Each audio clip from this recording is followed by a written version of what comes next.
It's all to go into this silo that I'm in, so if you drive forward there and reverse down into this silo here beside me with a rake sitting on it, that'll save a whole lot of screwing about. Alright, right, I'll do that the next time, sure. Oh, that'll do. Yes, stupid boy.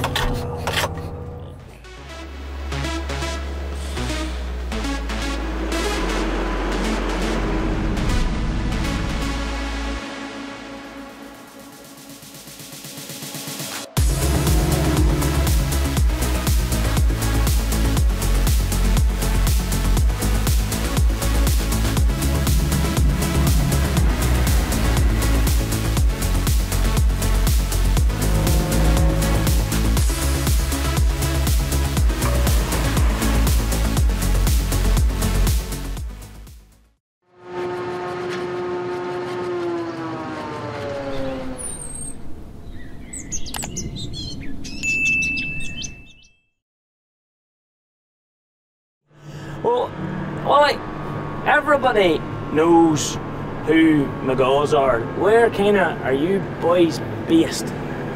Pinks Pass, County You're Armagh, down Aye, that the border, the down borders the canal in Pinks Pass. Where are you at in your season now? I don't know. Behind? I wouldn't say behind, I would say it's an early grass here. Yeah. We see to us up in the north coast, we're only getting going. Yeah. A lot of us. No, well, it's not late, but there's brutal crops for, what is it, 16th of May, isn't it? Aye, yeah, 16th, 17th of May, Like yeah. It's great country down here. You think? I genuinely do. Like, I know, probably. Our ground is a lot trickier at the minute, Yeah. just that and yous have hit the rain too. Yeah. But it's obviously not just as bad. No, or maybe the ground's a bit more forgiving. Well, this is your wee run out in what's now known as Ruth. Yes. So you have a 9.7, Yeah. but she's the V12 9.7. Yeah. This is the new 9.7 with the new 18 litre NOAH blue engine. That's right. Now you've only filled, I'll say, 7 or 8 loads. What's your first impressions? Seems to be going well. And this is your first run with this new header. Yeah. Too early to say. Too early to say, that's pretty good rows there. I'd like to see her now lumpy green stuff, like, you know. Then The grass is nearly getting to that easier stage, where there's a bit of stem in it and travels. yes. It's whenever there's no stem in it, we would find it more difficult. The John Deere the header would struggle. But you have a second harvester. I had 5 our body. It's rated 6950, and I suppose that sounded like a good enough replacement, you know, for her, like, you know, it was like for like as such. We were chatting to Rob Hill, obviously you'll know Rob alright. Yeah. And that was one of the things we wanted to talk about was, you know, get and see what the benefit of using the likes of that harvest lab would be, and Yeah. you know, getting it set up, that, you know, because I think going forward that'd be a great service, but it has to be paid for. I asked one of my biggest customers, and he said, why would I pay you to do that when the mail company does it for free? Or did some of the nutritionists, that was his answer. So maybe some of them you were doing, we don't do any ADs, or if you're maybe doing some of them AD plants, or I understand that, but I worked in that field for years, and like I would know the value of a farmer knowing roughly how many tons he's in now, instead of waiting for the winter time to start to work his plan out. Yeah, you have a point. I don't know. It's a service that the meal companies do provide, like. Yeah, it'll maybe come, I don't know. Well, one of the biggest guys there, he has a weigh bridge in now, and we are weighing all in. Absolutely every load's weighed in, like. But you see, over in like Australia there, and New Zealand, an awful lot of that is done on volume, and a lot of weighing and stuff done. Then they need these devices to calibrate and work out the volume. Yeah, no, probably the better way of doing it. It would be, especially this year with heavy crops. And what's your favourite bit of work throughout the year? Depends on the weather. I like to do a wee bit of everything. But I am right in saying this, you are the contractors that do a bit of everything. Well, we don't bother with me is the only thing we don't do. Right, but you know, I mean, but I don't even mean to do with foragers. I mean, like, obviously you have the forager, but you're arable. We do a lot of ploughing, sowing. There's a lot of ploughing, a hell of a lot of ploughing. unfortunately. Well, if John Deere fell away tomorrow and you had to look for another brand, what would your first instinct be? Probably Claas. Out of Claas and Krone. I find the Krone Harvester a hard harvester to get onto the way of, just the driving wise. The Claas is probably the closest. Well, the last time I seen your father in action, he was on the sugar beet harvester. Just a bit of winter work to keep the boys busy, but There's not many of these things about the country. As far as I know, that's probably the only one in Northern Ireland that I know of now. But yeah, no, some tooling. It's good and heavy, plenty of power. Hydraulic power's class. If you're pushing the likes of, you know, fresh grass, good green grass, or whole crop too, like white whole crop, you know, something a bit weighty, dense sort of stuff, that's when you realise the power that's in there. Like, but you're pushing good dry grass there, like, you're just playing about all day, like, you know, there's no pushing in it, like. The size of her, serious manoeuvrable.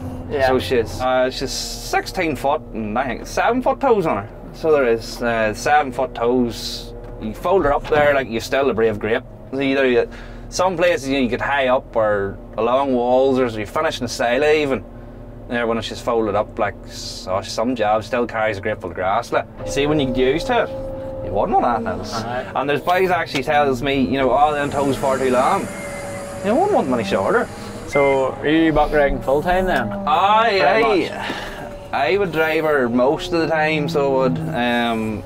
Drive her all the first cut anyway, and then sort of come harvest time, I would drive square baler, so would I. Yeah. But apart from that, yeah, I could just do what I'm told like everybody else. Are there many men in the yard fit to operate this thing? Oh, I don't know. Maybe I'm not fit the driver. I don't know. Well, you might not look like you know anyway. Well, I don't know about that. You just make it up as you go along. I like muckraking, so do I. At the end of the day, you know, you're busy all the time. You know.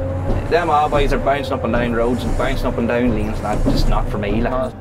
Like the buck raking until you're always learning. Yeah. So you never do the same silo the same, or you know, you go in the same silo 3 times and you'll not push it in the same time or the same way. I would say buck raking in the likes of a 416 or, you know, something a bit older or whatever. Compared to this, like, it takes the work out of it, like, it really does. It takes the work out of the job, so it does. You're nearly clearing a full load there, like. Oh, no bother. No bother. Them 18 tonners there, you get a good, you know, if you can get the right shape at them, no problem to her. Just a grateful, like. You have a real nice spacious cab too. Oh, plenty of room in her, like. There's plenty of room in her, so there is. There's not many shovels that you get 2 people in quite comfortably. No, definitely not. Well, maybe not comfortably in the fridge, like. But you know, if you had a cushion, you'd be alright. Oh, well, if you had a cushion, you'd be alright. But no, there's plenty of room in her now. That's like, you know, it's a nice environment to sit in every day. So it is. The lights is unreal. She's like a spaceship. The lights is class on her, so they're brilliant. And sure, electric steering wheel, electric joystick. You know, you're not pulling and hauling and nothing, you know, you're sitting at your leisure, a nice big comfortable seat, sure, air cooled and all, sure, you can't ask for any more. So, would you change anything on it? I would, you know, there's that button up there, that's for your torque lock. Right. And I would only use it now if it's rolling. A nice long sailor or something, you use it rolling. Yeah. I don't know about anybody else, but I don't use it for pushing. I just don't like it. Yeah. But the rolling the big sailor, you know, nice big long sailor, it's a great job, so it is. But there's a button down here beside the forward and reverse, and that's for the horn, and it's at my hand. I don't need the horn at my hand, you know. That button there will be far better down here. For every time I want that button, I had to go reaching for it. You know, that, I think that's about it. You must have the trailer man well trained if you don't need the horn, like. The odd one we get the odd type now and again, so the way, but no, they're dead on. We all work it the same way, a highway code in the silo. If I'm in the right, they go to the left. If I'm in the left, they go to the right. If I'm up on top here, well sure, just tap it somewhere sensible, you know. There's a few varieties of John Deere's now in this fleet. There is, I think there's 3 of them M's now. There's 4 of them, but 3 of them come last year. Yeah. There's 2 155M's and there's a 175M. And I bought a 155M there a lot of years ago, you know. But no, great tractor. So they are. They're a great yoke boy. Seem to be bomb-proof. Yeah, and there's none of this fancy stuff in them. Yeah. You know, they're drawbar tractors, like. Yeah. But you see them new ones, especially the ones, see them ones that come this year, or last year, sorry, but they're serious comfy. Are they? They're every bit, if not more, comfortable than them R series. Right. They are powerful. Them M series are the front linkage in them. They've electric spool valves in them. You know, they've. That one there's LEDs in it. Yeah, she's full LEDs on her. She's all your load sensing and everything on her. She's not lagging much, mate. No. The only difference is the sticker in the bonnet and the shape of the cab. Yeah. That is the only difference that I can see in them. But I tell you, they are, you know, there's boys say, oh, I drive an R series. I tell you, I'd rather drive one of them. But they're serious comfortable. So they are. I couldn't believe how comfortable they are. For the John Deere men out there, what is the big difference? Some of these young fellas just had to get driving an hour, and that's it. Price, probably, yeah. They're a good bit. A good value. I thought they were good value. Would you push big R's up on them? I would be. It'd probably be. It'd be 8 or 10,000 on them anyway. Some of them. Oh, so you would be pushing big R's up on them? Aye, some of them would have put. With a 6, 8, 10, maybe near 30,000 hours on her. But And then Fenton has appeared now. two Fenton. Just the two. Just the two, aye. 939. And 720. I'm assuming she's a more. She's drilling mostly, and then she sits in the drill and then sits in the mowers. She's my big M. Well, what type of mowers do you run on the big Fenton? They're class 1100s. Aye, the big ones. Aye, good mower. Oh, I like them now too. And a merger. Now, is it a demo or is it not a demo? Well, not anymore. Sign the paperwork there at Monday. Why is it staying? Because there's mixed reports on them. Yeah, and my reports will still be mixed as well. I think it's a good machine. Farmers, some of our customers are pushing it a wee bit as far as contamination goes. Some of them are telling me when they're getting in a cow that they can feel stones inside the cows. I don't know whether they're winding me up or what. But I say that's what's going through my harvester. I just thought it'd be a good job for reseeds and Merger maybe stay with a smaller harvester. Aye, smaller harvester, yeah. And baling and stuff. No, a wee rake, a wee 30-foot rake. I don't think she'd be too big for the baler. Would she? What is she? 10.9 metre. That's what the numbers mean. 10.9 metre. You could work away with the back window open there and you don't even hear it going, you know what I mean? But Coonan, these boys wouldn't be making them. They make rakes as well, so they wouldn't be making them if they didn't think there was some potential market for it, you know. Yeah, no. I think they're onto something. They're maybe not 100% there yet, but I used it myself and I thought it was a good enough job. It's just not without her faults. There's not big crops there now, you'll block the belts. If you start at the top of that field, and you know you're splitting side, you know your side that is taking the full width. Yeah. If you were trying to start from the top and you're trying to pull that up, you would probably have to go to the bottom. I found they're using her there. You go to the bottom, she gets it easier, you know. She'll not trail it as much as such.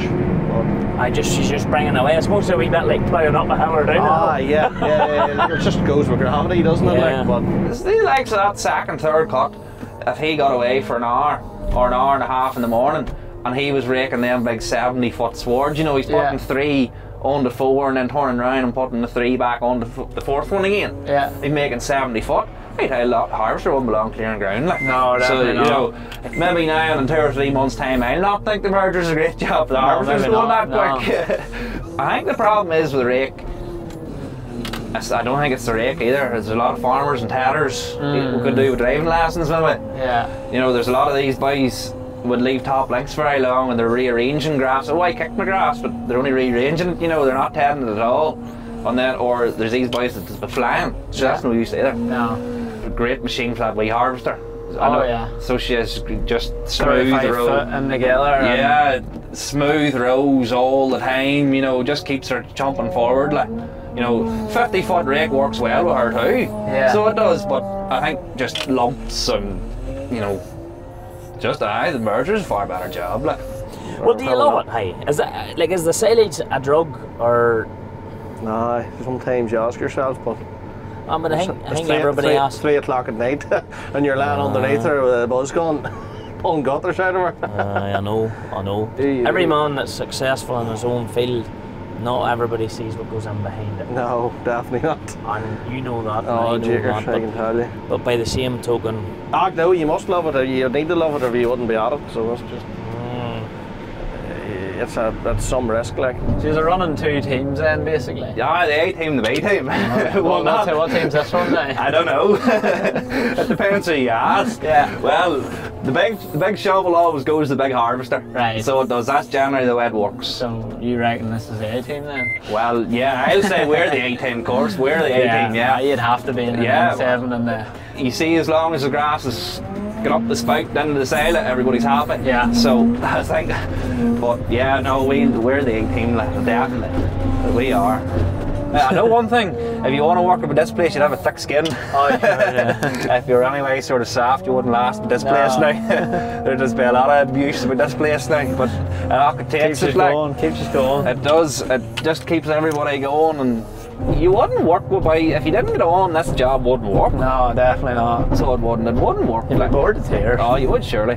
All the boys around you, you know, you're at work with your mates. Sure, it's hardly a day's work at all. Sometimes you sit back there, you go home on a Saturday night, and you think, flip, how did we do all that? You know, there's some work done this week, like.